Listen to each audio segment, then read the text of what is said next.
Yo, what is up guys, it is Aaron the Carrot and today we are back again with another video, and today we're going to be doing a movie review on Kraven the Hunter.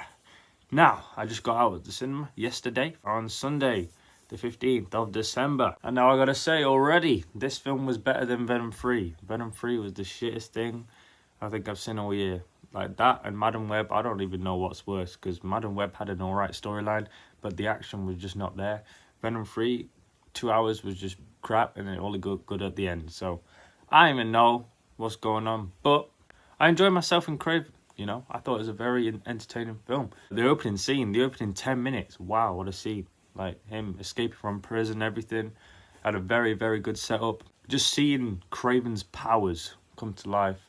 The origin, I feel like the origin dragged a little bit too long. I feel like they could have cut a good 5 minutes out of that. It was quite a long origin story. But I would have kind of liked to see like young Kraven doing a longer fight scene than what he had. It was a cool fight at the end when right before he throws the knife at that one guy, they go bam, bam, bam, bam, doing the Batman punches to that guy on the ground and absolutely demolished him. That was cool. I didn't expect to see that. Most of the origin story and stuff, like from the trailers or anything, we didn't even see much, so I didn't expect most of it, and there was a lot of surprises still left in the film that I didn't know was happening. But like all the fight scenes and stuff, that were really cool to see, and I was looking forward to them. But some of them were quite short. I was like, damn, why is it so short? Like the one where Kraven's fighting those dudes in the truck, man, that lasted about 30 seconds. He killed them so quickly. It's like I feel like they need to put more guys in there, because Kraven's just like a one-shot killer guy. He just kills them instantly. Deaths were brutal. The rated R helped, and the blood and the violence was really good. At least they stayed true to the character with the blood and violence. The only thing I was going to say is, why did Kraven's voice go back to like normal human after like the first 10 minutes or whatever? Because he had a really cool voice. At the start of the film, he was talking an accent on, which was cool, how he said, "My name is Kraven." And then, the Hunter? I wish he said his name, that would be cool. But yeah, afterwards when he's in London and everything, he's got his normal voice on. He's not even got the Kraven Sergei voice. It would have been sick. Like Russell Crowe, his voice and his character, I think he was one of the best characters in the whole thing. Like, I really enjoyed the father. I think he killed it. He was really good. Much better than what he did in that crappy Thor film, Love and Thunder, because that was a pile of crap. So yeah, that was a terrible movie, and he just redeemed himself with this role as the father. Every time he showed up on screen, it put a smile on my face, because I really enjoyed his whole character arc that he had. Then you had the brother, Dimitri. Bruh, he was kind of weak, but it made sense with everything. They made his chameleon at the end, and they actually showed like the white mask. I didn't know they were going to do that, but they got a cool cameo of the chameleon at the end. Whether he shows up in future Spider-Man films, I don't know, but I mean, Chameleon, he's kind of, you know, he's kind of shit because all he can do is change his face. Still has the same clothes and everything, so you still have to change all his clothes and all that stuff. He can do voices and change face, but that's about it with Chameleon. He's not really all that. Like back in the day, in the 90s cartoon, he had this belt which let him like change his full appearance and stuff. But if they give him that belt or something, then it might be a bit better, because right now it's just his face that changes. As we've seen at the end, he changed into Kraven just for a little quick cameo thing. I don't know where they're going to go with that forward, but I feel like Kraven was good, his character, but he could have been more medicine, like more villainous, I feel like. Because the Kraven from the Spider-Man 2 PS5 game, that was the best iteration of Kraven that I've seen in a very long time. That was literally a one-on-one, spot-on version of Kraven. The Kraven in the 90s show was a very good version of Kraven as well, because that kind of played on the good and the bad. Because there was like an episode where he helps out something or something, like he's helping out Punisher or something. Well, I can't remember what was going on, but he'd do something that's going to benefit him for the good. But most of the time, this guy's an evil ass guy, and he's just a badass guy. So he's a villain majority of the time. He's just hunting down people, and in this movie, he was hunting down people, which I liked. I just feel like he should have kept like the accent, you know. He should have kept the Russian accent the whole way through the film and had that accent with him. That would have been really cool. But most of the times, like this Kraven felt like a younger Kraven. Like this was like his first thing. Because most of the time, the Kraven that we see, he's a lot older. Like he's in his like prime, you know, like in the cartoons and even in the show. Like that's prime Kraven.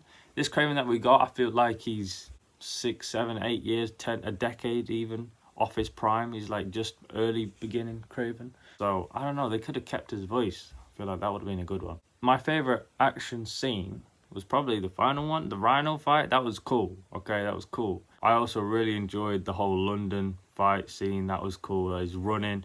Every time this guy just parkour, and it is so cool to see. Just running and jumping, leaping. The way they showed his powers was amazing. It was very exciting. All the action parts. But it did get slow here and there, like towards the beginning of all the setup of the movie. That was quite slow. I feel like you could have cut a good 10-15 minutes out of the runtime there, but I understand the scenes that were needed, but I feel like you could just trim it down. Just get it moving, just get it moving. But I feel like it did drag a bit at times, but I feel like, let's get to Rhino, man. Rhino's bulletproof. Man got shot and they were like, what? The way they used Rhino, I thought like he'd be bigger. He was quite tiny in the end. Like, he was beating the shit out of Kraven, but I thought it would have been a lot bigger because he's the Rhino, man. He's usually really big. He's usually like Hulk size Rhino, or just a tiny bit smaller than Hulk, but he's usually a massive guy. He looked quite tiny in this one. This was a much better version of Rhino than we saw in The Amazing Spider-Man 2. 10 times better.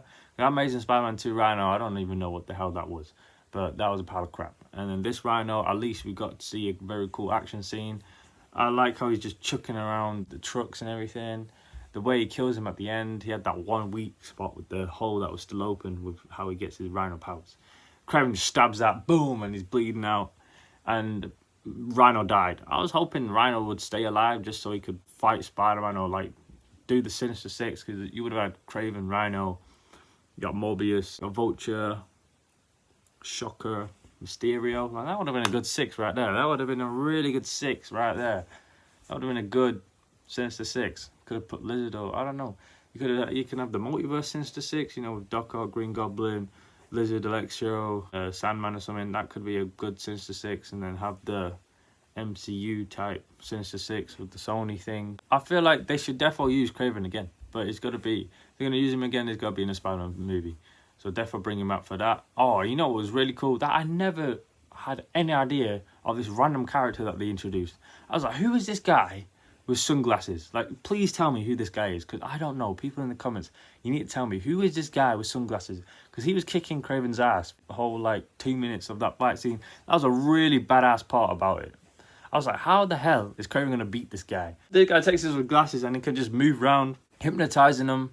And he had the bullets things that kept poisoning Kraven. And that was really cool to see. That was a very intense scene. He could have killed Kraven, but the girl came in with the freaking bow and arrow to kill him. I was like, bruh. But I was hoping Kraven would have got to kill him.